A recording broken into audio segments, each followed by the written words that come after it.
मुस्कान कारिया, काजल Pandey, santoor the mom, इन सबके videos में एक कंट्रोवर्सी पैटर्न है। आज मुझे दिल्ली में आपकी मीठी कुल्फी मिल गई है। आपकी मीठी कुल्फी देखकर तो मैं पिघल ही गई। मेरे दूध की थैली फट गई और मेरा सारा दूध रोड पे फैल गया। रचना द संतूर मॉम ने फैमिली फ्रेंडली कंटेंट से शुरू किया। व्यूज आए सिर्फ 1 लाख। फिर मॉम सन एंड डॉटर वाले वीडियोस बनाए, लेकिन व्यूज आए सिर्फ 2.5 लाख। बट जैसे ही मॉम एंड सन वाली वीडियोस अपलोड की, व्यूज आए 1.1 million views. Same creator same platform, लेकिन जैसे ही कंटेंट हल्का सा सेक्सुअल प्रेजेंट हुआ, व्यूज एकदम हाई हो गए। एंड आज जिया ब्राउनी, MH एडिट जैसे कई अकाउंट सेम फार्मूले पर खुल चुके हैं। Unnaturally family romance. और वहीं फूड रिव्यूज में भी वही सेम पैटर्न देखने को मिलेगा। मैंने अपने संतरों को मसलकर उसका रस निकाल दिया और वो कुछ ऐसा दिखता है। मुस्कान का कहना है वो एक फूड रिव्यूअर है, वो लोगों को हंसाकर टेस्टी स्नैक्स के रिव्यूज देती है। मगर भाई इसे कमेंट सेक्शन में हंस क्यों नहीं रहा है कोई। बट व्यूज और एंगेजमेंट अनयूजुअली हाई है, इसीलिए मुस्कान जैसे कई क्रिएटर आ चुके हैं। सेजल एक्स, इंस्टाग्राम की dark comedy queen, death, murder, अस्थियां, टॉयलेट जैसे टेबू टॉपिक पर इसने वीडियोस बना रखी है और जिसे पब्लिकली डिस्कस भी नहीं किया जा सकता। कैल्शियम के लिए क्या खाओ? कैल्शियम में तुम ये खा सकते हो, ये घर में आसानी से मिल भी जाता है, मैं भी यही खाती हूँ। हाँ, बाथरूम से एग्जैक्टली हम लोग के सामने से शाहरुख खान सर निकले। मैंने उसके बाद और वो उसके बाद एक ऐसा काम करती है जो मैं वीडियोस में दिखा भी नहीं सकता। वो टॉयलेट सीट को चाटती है, लीक करती है। It is extreme cringe content. इसी कैटेगरी को एक कदम आगे ले जाती है Kajal Pandey. Dark comedy plus double meaning jokes. कल रात बहुत इंतजार के बाद भी मुझे कोई साधन नहीं मिल रहा था। फिर मुझे एक कार दिखी तो मैंने उनसे लिफ्ट मांग ली। उन लोगों ने मेरी हेल्प की, इसलिए मैंने उन सबको बहुत इज्जत दी। फिर वो लोग मुझे सही सलामत घर छोड़ के चले गए। बस में सफर करते हुए मुझे ऐसा लगा मेरे ब्लूटूथ से किसी की डिवाइस कनेक्ट हो रही है। मैंने गुस्से में पीछे मुड़ के देखा तो पता चला मेरे पीछे एक बहुत सुंदर लड़का खड़ा है। मैंने मुंह दोबारा आगे कर लिया और उसकी device connect. Let's be honest, comedy सिर्फ डिफेंस मैकेनिज्म है। मुस्कान कारिया और काजल पांडे जैसे क्रिएटर की असली स्ट्रेटजी है ट्रस्ट ट्रैम कंटेंट। इनके थंबनेल ऐसे है कि अगर वीडियोस में ब्लर ना करूं तो मेरा वीडियो यहाँ पर रिजेक्ट हो जाए। पर सोर्स पे यही वीडियोस कंफर्टेबली मिलियन व्यूज ला रहे हैं। But it is really funny. Khyati Shree, the Nidhi Chaudhary, Nikita Sharma official ऐसे अनगिनत एग्जांपल है जो फूड रिव्यू, कॉमेडी या फिर एस्ट्रोलॉजी जैसे टैलेंट के दिखाने के नाम पे न्यूडिटी सेल कर रही है। क्या तुमने ऑब्जर्व किया है in semi nude content category में रिसेंटली क्या हो रहा है?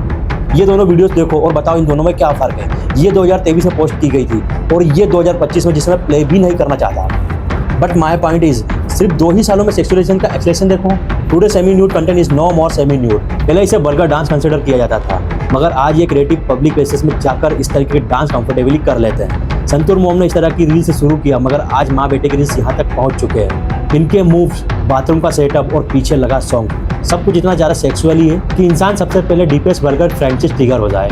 और यही एग्जैक्टली कंटेंट का सबसे बड़ा प्रॉब्लम है। और धीरे धीरे ये इंडिया की नेक्स्ट जनरेशन का आइडियल चेंज कर रहे हैं। और इस वीडियोस में मैं कई सारे साइंटिफिक रिसर्च और एक्सपेरिमेंट को साइट करूंगा इस सोशल आइडेंटिटी शिफ्ट को प्रूव करने के लिए। मगर साइकोलॉजी समझने से पहले इकोनॉमिक्स पर आते हैं। असली सवाल ये है, ऐसे कंटेंट बनाने वाले क्रिएटर की इनकम पोटेंशियल कितना? कई क्रिएटर्स की कुछ महीने की अर्निंग्स काफी लोगों की लाइफ टाइम इनकम से भी बहुत ज्यादा होती है।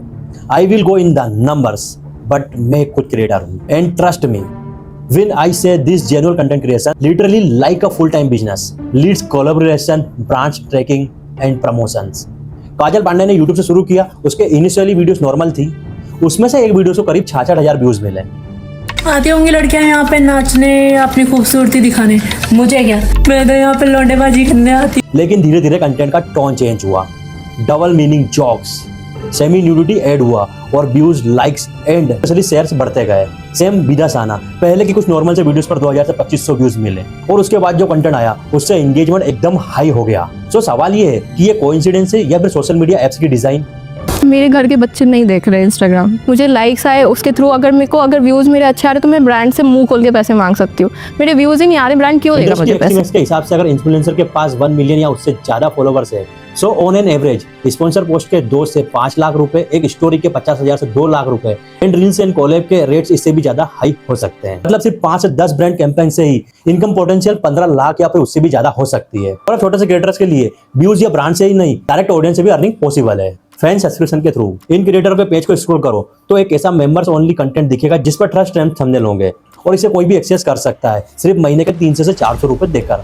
And believe me, win ice से लोग एक्चुअली में पे कर रहे हैं। मुस्कान कारिया 390 रुपए पर मंथ और 5152 सब्सक्राइबर। सिंपल कैलकुलेशन करो तो सब्सक्रिप्शन से ही उसकी earning more than 20 lakh per month. ख्याति श्री अगेन 300 रुपए per month subscription, 1882 subscriber, earning potential 7 lakh per month. वो भी सिर्फ फैन सब्सक्रिप्शन से। मेटा का क्लेम है कि इंस्टाग्राम पर 99% हार्मफुल कंटेंट प्रोएक्टिवली रिमूव हो जाता है। बट 2 साल पहले ही हुए इस डेनिस एक्सपेरिमेंट ने प्रूव कर दिया है कि हमारे हाथ में मौजूद फोन कितने डेंजरस हो सकते हैं। रिसर्चर्स ने इंस्टाग्राम पर कुछ फेक अकाउंट्स बनाए जिनमें 13 साल के बच्चे के अकाउंट भी शामिल थे। इन सब अकाउंट को फिर एक दूसरे से फॉलो करवाया ताकि एक क्लोज नेटवर्क बन जाए और फिर इन अकाउंट से 85 पोस्ट शेयर की। बट नॉर्मल पोस्ट नहीं, रेंजर्स, ब्लड, खून, सेल्फ हार्म रिलेटर्स पोस्ट। 1 महीने तक एक भी पोस्ट रिमूव नहीं हुआ। उल्टा इंस्टाग्राम ने उन्हें सिमिलर अकाउंट सजेस्ट करना शुरू कर दिया ताकि यहाँ पर सेल्फ हार्म कम्युनिटी ग्रो हो सके। डोंट फॉरगेट, इसमें 13 साल के बच्चों के माइनर अकाउंट भी शामिल थे। 16 क्वेश्चन सिंपल, अगर इंस्टाग्राम सेल्फ हार्म जैसे हाई रिस्क कंटेंट को भी 16 क्वेश्चन अगर Instagram self harm high risk content भी डिटेक्ट नहीं कर पाता तो वो सेमी न्यूड और बर्गर जैसे कंटेंट को कैसे रिमूव कर पाएगा। एक German non profit organization algorithm ने एक और नया एक्सपेरिमेंट किया। Instagram also displayed the warning screen to individuals who were searching for child abuse material. These results may contain images of child sexual abuse, and then you gave users 2 choices: get resources or see results anyway. Mr. Zuckerberg, what the hell were you thinking? 37% of teenage girls between 13 and 15 were exposed to unwanted nudity in a week on Instagram. You knew about it. Who did you fire? Senator, this is why we're building all. Who did you fire? 26 volunteers के account से 36 creators के post को track किया और एक नया pattern सामने आया। सेमी न्यूड कंटेंट व्यूअर्स को फील्ड में 54% ज्यादा दिखा जा रहा था और फूड और नेचर जैसे कंटेंट में 60% कम विजिबिलिटी मिल रही थी। इंस्टाग्राम का कहना है कि this correlation is not equal to conjunction.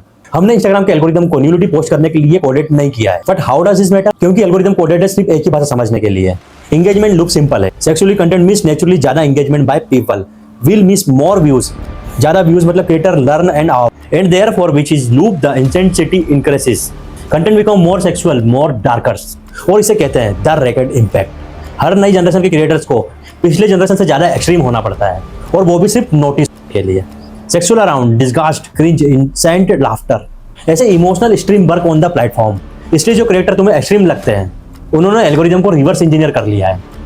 उन्हें पता है नॉर्मल कंटेंट स्किप हो जाते हैं मगर एक्सट्रीम कंटेंट लूप में प्ले किया जाता है, शेयर किया जाता है और कमेंट किया जाता है। सेजल एक्स को इस रील्स पर 100 मिलियन व्यूज मिले। क्रिएटर लिटरली उसे पॉडकास्ट में बुला रहे हैं। क्या उसने सब कुछ सही में किया था? शाहरुख खान वाली सीट पे सही में चढ़ा था? कंटेंट के लिए मैंने किया। कभी गिल्ट फील हुआ ऐसा कि यार ये तो नहीं करना था यार? नहीं, उस पे मेरे 100 मिलियन व्यूज है। एंड बिलीव मी, ज्यादातर उनके केसेस में ऐसी रियल पर्सनालिटी नहीं होती है। यह एक डिजाइन पर्सन होता है जो सिर्फ अटेंशन के लिए परफॉर्म्स किया जाता है। पूरी सुपरस्टार याद है ना, जो बर्थडे पर अपने सिर पर केक फेंक कर मारता है?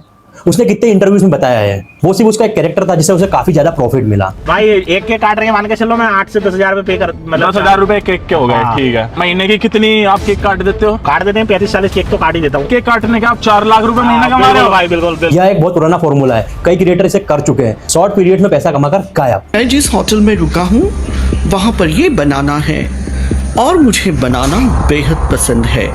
निकल पहली फुर्सत में निकल, कोई जरूरत नहीं हिंदुस्तान को। और इसमें से कुछ लकी थे जो ज्यादा टाइम तक टिके रहे और अपने करियर पर नेक्स्ट लेवल तक जा सके। सबको याद होगा मिक्का सिंह और राखी सावंत की किस कंट्रोवर्सी, और इसके बाद मिक्का सिंह का एक म्यूजिक रिलीज हुआ और साथ में राखी सावंत को भी काफी अप्रियंस मिला। और कुछ ही समय में बिग बॉस, राखी का स्वयंवर, राखी का इंसाफ जैसे रियलिटी शोज मिले। उर्फी जावेद, पूनम पांडे, सालिन चोपड़ा ऐसे अनगिनत प्रूफ है कि ये कोई नया फार्मूला नहीं है। मगर प्रॉब्लम ये है कि लोग रील और रियल के बीच में डिफरेंस भूल गए। और पहले तो यह खुद इन क्रिएटर्स के लिए भी सेफ नहीं है, रिस्क इन्वॉल्व है। यूपी की लड़कियां जो इस टाइप का कंटेंट बनाती थी, हम दोनों एक दिन के लिए आपके घर पर आ जाएं तो आप हमें क्या खिलाना पसंद करें? और उन्हें पुलिस ने अरेस्ट किया। अरेस्ट होने के बाद भी उनका स्वैग देखो। मनीषा डांसर के केस में तो पब्लिक ने उन पर अटैक कर दिया और उसकी फ्रेंड का हाथ फ्रैक्चर हो गया जो क्लियरली गलत है, लेकिन उसकी दूसरी साइड भी इग्नोर नहीं हो सकती। और इसे पब्लिक पार्क में हर एज के लोग आते हैं, छोटे बच्चे तक। तो क्या रील्स की वायरलिटी के लिए पब्लिक प्लेसेस में ऐसे एक्सट्रीम सेक्सुअल डांस मूव करना सही है? कई क्रिएटर्स को खुलेआम धमकी भी आ चुकी है। सरेआम इंस्टाग्राम पे, यूट्यूब पे लाइव आकर हमें धमकी दे रहा है। एंड कुछ केसेस में तो पुलिस ने ही इन पर एक्शन लिया है। FIR has been filed against a mother for making obscene Instagram videos with her minor son. मेरे फोन दोनों पुलिस वालों के पास, और मेरे को इतना गंदी तरह मार के मेरा पासवर्ड बोलवाया, इतना गंदी तरह मारा, मैंने हाथ भी जोड़ा। सेजल एक्स का कहना है कि उन्हें घर से बाहर निकलने में भी डर लगता है और हर वीडियो अपलोड पर भी लगता है कि शायद उनका आखिरी दिन हो सकता है। घर से बाहर निकलती हूँ मुझे लगता है कि कोई मुझे मार देगा। वीडियो अपलोड करती हूँ तब तो मुझे लगता है कि मेरा आखिरी दिन। सो पर्सनल रिस्क तो एक्सट्रीमली हाई है क्योंकि इनके लिए अक्सर रील और रियल लाइफ के बीच का अंतर बिल्कुल ब्लर हो चुका है। सबको लगता है मैं बहुत पार्टी करती होंगी एंड मेरे 10 बॉयफ्रेंड होंगे, ऐसा लगता है लोग। यह चीज बहुत गलत है, लेकिन लोग लिटरली कानून को हाथ में ले लेते हैं। कंचन की हद अनैतिक और अश्लील सामग्री अपलोड करने की वजह से की